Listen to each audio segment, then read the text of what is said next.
I have about 50 or so bow ties, of which about I wear 30 on a regular basis. So during a month, I go through each one of them.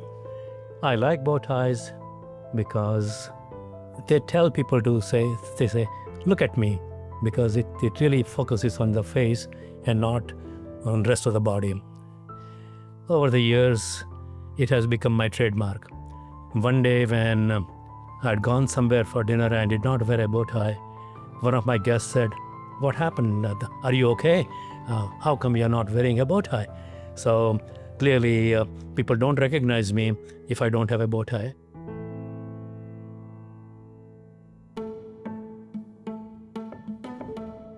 Working with your hands is something I found very early. My dad was for 1 year in the United States as a visiting engineers consortium or something like that. And when he came back with two important things for me. One was a very advanced erector set, one of these things that you put screws together and they make structures. And secondly, a carpentry set. And so that's how I started doing things with my hand, making things from the erector set, not what the design said you should do, but things that I could imagine I could do with them. And so I built all kinds of things using that. And the carpentry set was a completely different thing because you had to start with raw wood, cut it, shape it properly, screw it or nail it. And so that started very early when I was 9 years old. And I think in some sense, that was a place where my mind and my hands got connected very tightly. And, even now when I'm doing something, if I've done it before, I don't have to think about it because it's all in the hand. The memory is there and it'll do things without your thinking about it.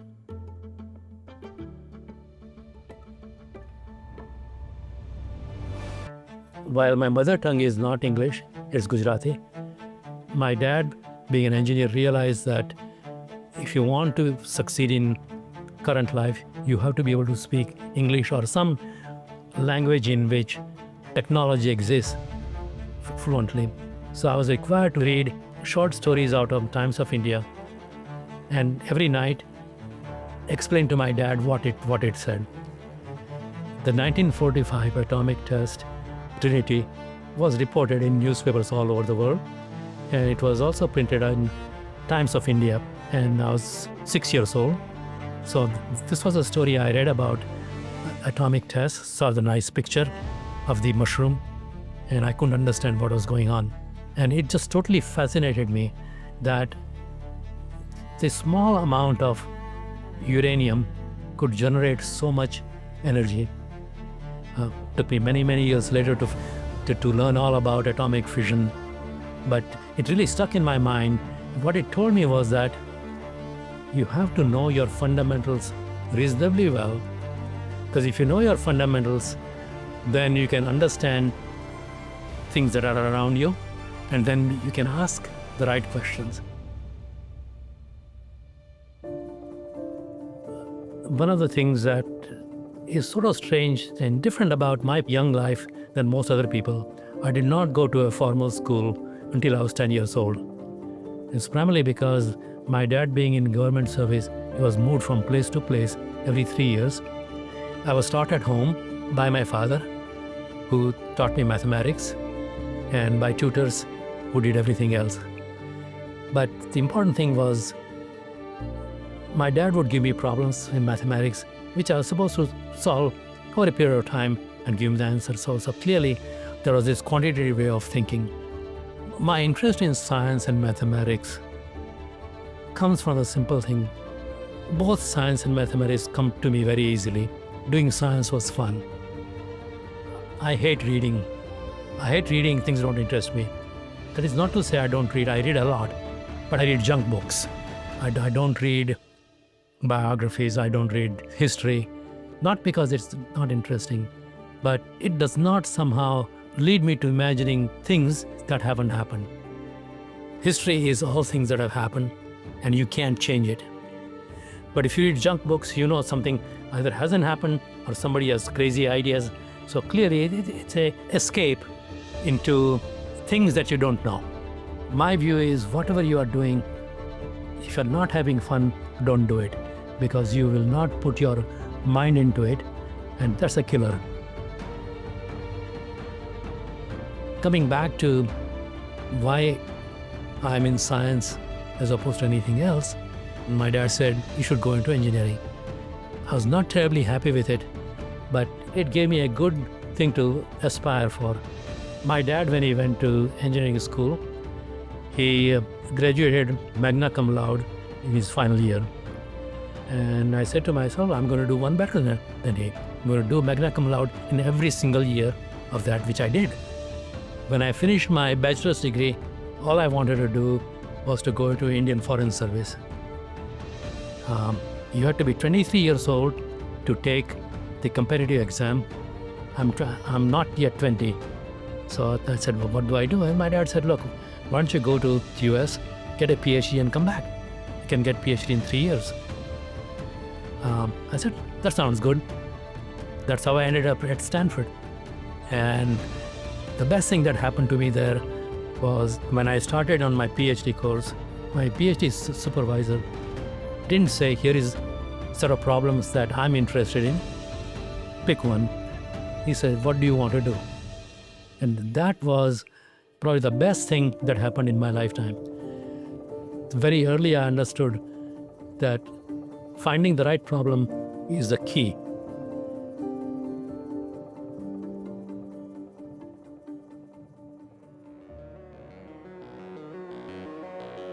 So many years after the invention of carbon dioxide laser and its popularity, at one of the conferences when I gave the talk, one of the individuals in the audience said, you should read the War of the Worlds book by H.G. Wells, written in late 1800s.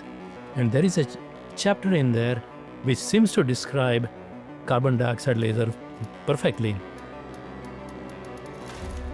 Many think that in some ways they are able to generate an intense beam in a chamber of practically absolute non-conductivity.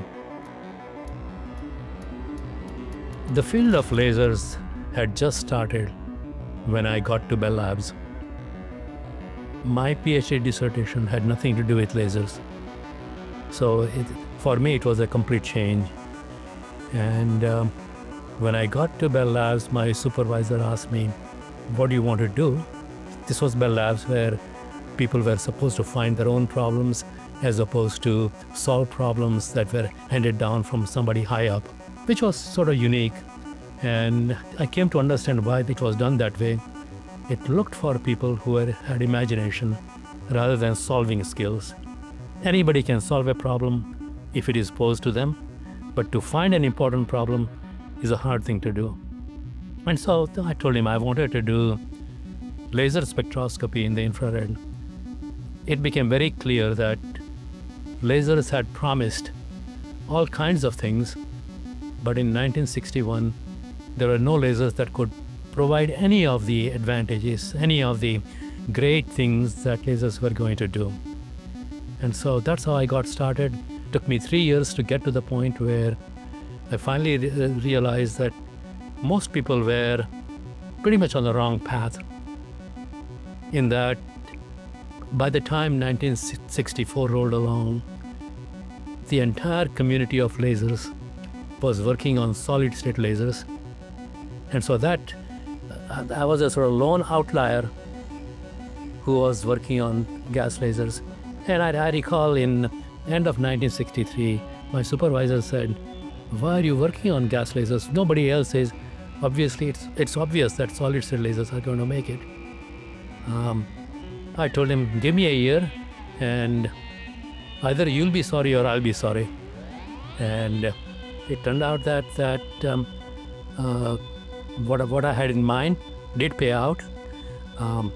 We had a great run, and as the story goes, the first time the laser put out 10 watt of power output, there were no measurement devices, that could measure 10 watts of power output because there were no lasers, so nobody had developed a power system that would measure it. The power meter that I was using reached its maximum. It pegged at the maximum. So my first thought was, there is something wrong with the power meter. How can such a small laser put out so much power? By mistake, I put my hand into the beam to see if it felt warm, and I got a really bad burn. This intense beam they project in a parallel beam against any object they choose by means of a polished parabolic mirror of unknown composition, much as a parabolic mirror of a lighthouse projecting beam of light. And so this is at 2 o'clock in the morning. There was nobody around in the lab. I took a beaker of water, a thermometer, and a stopwatch, and directed the laser beam into the water, assuming that it will be absorbed. And then if you measure the temperature rise over a period of time, it tells you how much power was absorbed, which I did, and the power output was about 10 watts. This is at 2 o'clock. The question is, how do I tell somebody that I had that? Because if I went home at that time, came back in the morning, the laser may not work. So I looked out through the corridor, saw a janitor sweeping the floor. I said, "Hey, come here. I want you to do something for me." So I said, "Look, I've got this laser. It's putting out power, and I'm going to measure it. And I'm going to tell you step by step exactly what I'm doing. Then I'm going to write it down in my lab notebook, and you are going to witness it." So I went through all of this. He witnessed it, signed by so-and-so. And I was happy. As he was walking out, he looks back at me and says, "Doctor, there are better ways of heating water." Well, that was it. But the fact is, that's what started the high power surge. And in about 6 months, we reached a power level of 100 watts, at which point we had essentially 10 calls a day from US Army, US Air Force, other people to come and see the system so that they can reproduce it. And the lasers became powerful lasers, and it was very clear that gas lasers were here to stay, regardless of what everybody else said. Everything starts from the first step, and the first step was made by Kumar Patel. For me, as a professional who is dealing with CO2 lasers for 40 years professionally, of course his name standing as the first man. So, as I say, scientific curiosity, but ended up with something remarkable. Well, what can I say? He is the inventor of the CO2 laser, and not just the inventor of the CO2 laser, but many of the advances in the early 2 decades maybe, came from him and his group at Bell Labs. We're all standing on the shoulders of giants, and he certainly is a giant in our field. So when he was going to come to UCLA, I was ecstatic, absolutely ecstatic. The device itself is what it is. It's a question of what you do with it. And what you do with it is equally important as what the device is. And right now, even after 60 years after the invention, people are still continuing to find new ways, new places where the carbon dioxide laser can be used. The Neptune Laser Lab hosts the most powerful CO2 laser in the world. It's not necessarily the most energetic, but it is the most powerful. Now, what do we mean by the most powerful? The peak power of this laser is about 15 trillion watts. Just to give you some idea, the total electrical expenditure of this nation is about 5 trillion watts. So right now the world record was basically achieved at Neptune Lab, and that was done in 2010, but that record stands, and it seems to me it will stand for a long time. I think the wide range of applications CO2 lasers have is very satisfying, because there are some types of lasers that are useful only for one particular application. There are others for some other application.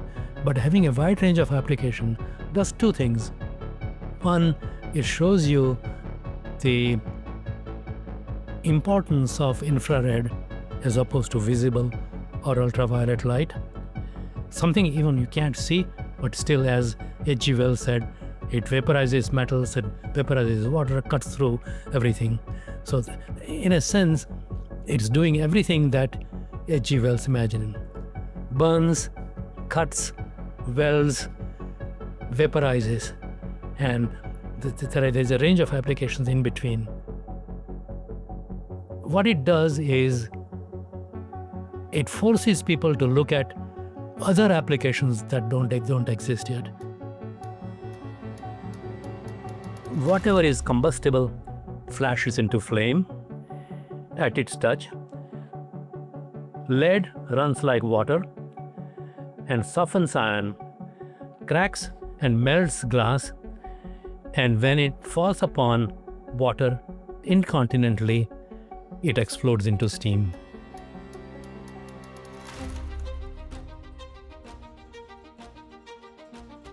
Either you can do things that people have done before, or do things that comes out of your mind. Inlay work is an old art, goes back to 2000 BC. So it's an art, but it's also technique and technology. So I'm starting from technology and then going to art. Believe it or not, it is harder than what I thought it was. It is all doing things by hand, but it's doing things that I haven't done before. My first attempt at doing inlay work was a monumental failure, and so I have a lot of work to do, a lot of things to learn. I'm not claiming that I'll get there, but I'm going to give it a good try to make it happen. And what's truly enjoyable is that it is possible to learn regardless of how old you are. And when you master something, there's a feeling of accomplishment that comes that nothing else can match. You can do everything that you want to do. You just have to put your mind and heart behind it, and you will do it. It may be hard, it may be slow, it may be painful, but you can do it. Don't be afraid of failure. Don't be afraid of barriers. Barriers are there for you to get up and brush yourself off the dirt and start again. Never be afraid of doing something that you want to do.